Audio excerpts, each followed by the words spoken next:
राम राम जी सारे ने, मैं आपका रणबीर धनखड़ और आप देख रहे हो हरियाणवी संस्कृति फैन क्लब यूट्यूब चैनल।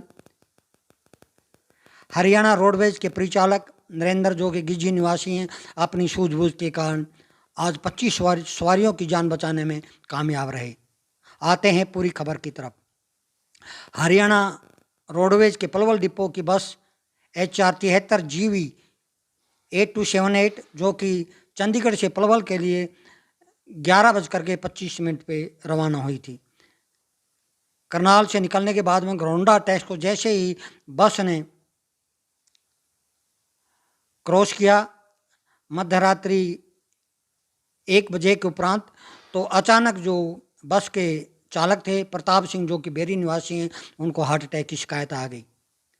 जब नरेंद्र कुमार जो परिचालक थे उन्होंने देखा तो तुरंत स्टीयरिंग संभाला, गाड़ी को न्यूट्रल किया और न्यूट्रल करने के बाद में गाड़ी 3-4 किलोमीटर चलती रही। उन्हें तुरंत सवारियों को आवाज़ दी। अन्य सवारियों ने आ करके ड्राइवर को सीट से बाहर निकाला। वह परिचालक नरेंद्र कुमार ने बस को साइड में लगाया, वह सवारियों को अन्य बस में भेजा। वह तुरंत ड्राइवर प्रताप को घरौंडा सिविल हॉस्पिटल में लेकर के गए।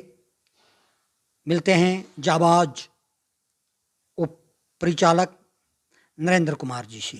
साहब क्या नाम है आपका? भाई साहब नरेंद्र कुमार, मैं हरियाणा रोडवेज में परिचालक पलवल डिपो से C65। और भाई साहब सुबह की बात तो ये नहीं सुन, मिड नाइट की बात है, 1:55 की, जो अपने मैं पलवल डिपो की गाड़ी थी हरियाणा रोडवेज की, 11:15 बजे चंडीगढ़ से चली थी। सुबह 5 बजे पहुंचना होता है इसको। हाँ जी। लेकिन जैसे वहां से चली थी तो घरौंडा टोल क्रॉस करने के बाद समय हो गया था 1:50-55 के आसपास रात के। हाँ जी।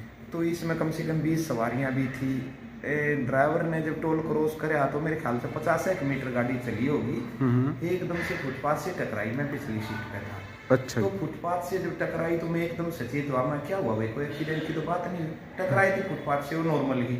मैं उठ के इसके पास गया तो उस टाइम पे ये बेहोश मुद्रा से मैं साइड पड़ा था और गाड़ी ऐसे ही चल रही थी। मैंने एकदम से बस यूँ संभाला, भाई स्टीयरिंग पकड़ लिया उसका और सीधे हिसाब से उसको चलाता रहा, क्योंकि अब जो नई गाड़ी आ रही ना उसमें पोजीशन इसी है भाई साहब, ड्राइवर के अलावा दूसरा हाथ पैर जा नहीं सकता ब्रेक तक। जी जी। विचलित ना हुआ, हौसला बनाए रखा और दूसरी सवारियों से कहा मैं भाई साहब ड्राइवर को कोई प्रॉब्लम होगी, एक बार आप आओ। तब तक गाड़ी कम से कम 1 किलोमीटर जा चुकी थी, क्योंकि स्पीड में थी गाड़ी। जी जी। तो दूसरी सवारी आई, उन्होंने खींच के इसको निकाला। मैं स्टीयरिंग तब तक संभाले रहा। जैसे ही खींच के इसको निकाला तो सीट पे बैठ के मैं और साइड में गाड़ी लगाई है, और जब उसके ब्रेक लगाए तब स्विच ऑफ करा गाड़ी का। चलो बहुत बढ़िया भाई साहब, आपकी सूझबूझ से हादसा होने से बच गया। 2.5-3 किलोमीटर तक ऐसे ही न्यूट्रल कर दी थी मैंने तुरंत में गाड़ी। लेकिन ये बेहोश मुद्रा में था, इसको होश नहीं था, साइड में पड़ा था। मैंने पैर भी घसोने की कोशिश की लेकिन पैर जा नहीं पाया, क्योंकि स्पेस कम था। दूसरी सवारी जवान थी कई सारे, उन भैया ने भी मदद करी।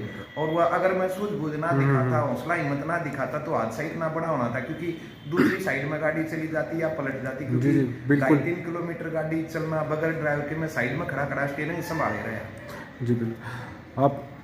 अब आपकी सूझबूझ से और सवारी थी जो आपके साथ में युवा थे जो बैठे थे बस में, उनकी सूझबूझ से एक बड़ा हादसा होने से टल गया। बड़ा हादसा होने से टल गया, किसी को खरोंच तक नहीं आई। उसी टाइम पे जैसे ही मैंने गाड़ी साइड लगाई, लगाते ही मैंने एम्बुलेंस को फोन कर दिया और 112 नंबर पे भाई उन्होंने भी कोऑपरेट किया। 10-12 मिनट के अंदर वो आ लिए। 1:55 पे ये 5 मिनट में जो होना था रोना बहुत बड़ा था, क्योंकि हाईवे पे स्पीड में सारे साधन आ जा रहे थे। अगर थोड़ी सी भी नजर चूक जाती या मैं विचलित हो जाता तो सवारियां गाड़ी से भी कूदती या मैं उतर जाता। बिल्कुल, कुछ भी हादसा हो सकता था, साथ में किसी भी व्हीकल से दूसरे से टकरा सकती थी बस। धुंध का, कोहरे का टाइम, सर्दी का टाइम, दिखाई भी कम दे रहा था, गाड़ी दूसरी साइड में चले जाती तो बहुत बड़ा हादसा होना था, लेकिन बच गए, शुक्र भगवान का। आपकी सही। अच्छा, आपने कॉल किया PCR को, कितने टाइम में आ गई थी? PCR 10-12 मिनट के अंदर आ चुकी थी। कौन से नंबर आई थी PCR पता हो? 112 किया था कॉल हमने। अच्छा। और एम्बुलेंस भाई? एम्बुलेंस उसके 10-5 मिनट बाद आ गई थी, लेकिन तब तक इसको संभाले रखा 42 की ड्राइवर को, और उस PCR में ही बैठा के सिविल हॉस्पिटल भेजा। भाई एम्बुलेंस का पता नहीं, आप सिविल हॉस्पिटल ले जाओ इसको। मैं सवारियों के पास हूँ भाई, गाड़ी में हमारा सामान भी पड़ा है और ये विचलित हो जाएंगी सवारी, क्योंकि झिझकी हुई थी, डरी हुई थी सारी। जी जी। वो मैंने जब स्टीयरिंग संभाल रखा तो वो कह रहे थे कि आपको चलानी आती है, मैं कहा मैंने आती है, आप ड्राइवर ने खींच के निकाल दो, मैं संभाल लूंगा। तो 3 किलोमीटर तक मैंने संभाली। जी जी। अच्छा, ड्राइवर साहब का क्या नाम है, कहाँ से? ड्राइवर का प्रताप नाम है, वैसे झज्जर से बिलोंग करते हैं, लेकिन इनकी ड्यूटी पलवल डिपो में है। ठीक है जी। और आप कहाँ से बिलोंग करते हो? मैं रोहतक से बिलोंग करता हूँ जी, सांपला से। और मेरी भी अब ऑनलाइन में बदली हुई थी 6-7 महीने से पलवल डिपो में। चलो बढ़िया। नरेंद्र कुमार मेरा नाम। तबीयत ठीक है जी इनकी? अब तबीयत ठीक है। जब तो बीपी 197-98 के करीब था, लेकिन अब 147 बताया, अभी आधा घंटा पहले टेम्परेचर। चलो ठीक है। ड्राइवर से भी जान लेते हैं भाई उनकी तबीयत के बारे में। जी जी। हाँ जी ड्राइवर साहब, ठीक हो अब आप? हाँ जी ठीक है। अच्छा, उस टाइम क्या हुआ था, आपको कैसा लगा, मतलब कि अचानक से? मैं तो ये गोरोंडा पुल पार करने के बाद मेरे को पता नहीं जी क्या हुआ। अच्छा अच्छा। बस चलती रही, वो फुटपाथ पे टकराई है, उसके बाद मेरे को पता नहीं, परिचालक साहब ने आपका बीपी आपकी काफ़ी हाई हो गया था? हाँ जी। अब आपकी ठीक है तबीयत? हाँ जी अब ठीक है। चलो, एक बड़ा हादसा होने से बचा लिया आपके हाँ जी। परिचालक ने, हाँ काफ़ी सहयोगी हैं। बिल्कुल जी, चलो धन्यवाद जी आपका। ठीक है।